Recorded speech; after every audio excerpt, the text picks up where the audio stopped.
Poem by Elizabeth Bishop. About the size of an old-style dollar bill, American or Canadian. Mostly the same whites, gray greens, and steel grays. This little painting, a sketch for a larger one, has never earned any money in its life. Useless and free, it has spent 70 years as a minor family relic handed along collaterally to owners who looked at it sometimes, or didn't bother to. It must be Nova Scotia. Only there does one see gabled wooden houses painted that awful shade of brown. The other houses, the bits that show, are white. Elm trees, low hills, a thin church steeple, that gray-blue wisp, or is it? In the foreground, a watermelon meadow with some tiny cows, 2 brushstrokes each, but confidently cows.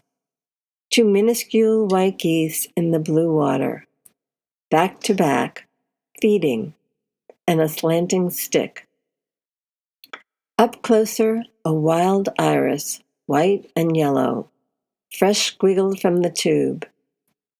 The air is fresh and cold early spring, clear as gray glass. A half-inch of blue sky below the steel-gray storm clouds.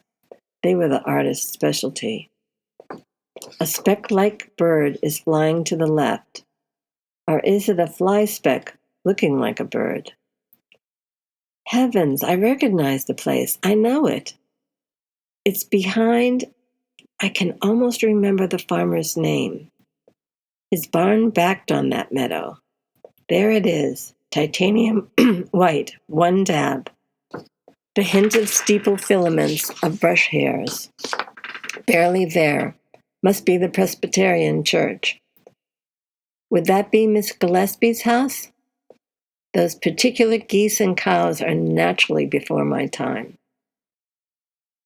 A sketch done in an hour, in one breath. Once taken from a trunk and handed over. Would you like this?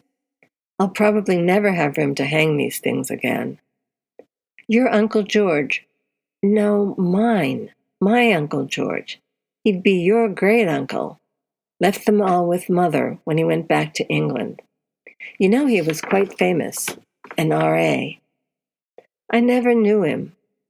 We both knew this place, apparently, this little small backwater, looking at it long enough to memorize it, our years apart.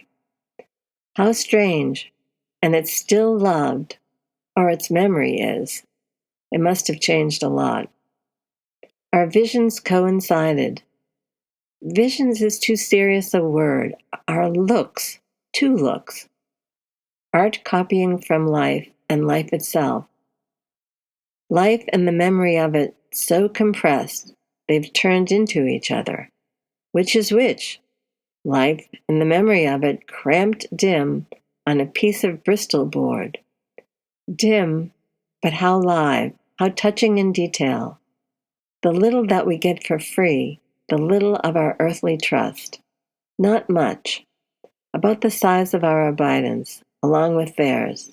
The munching cows, the iris, crisp and shivering, the water still standing from spring freshets, and yet to be dismantled elms. The geese.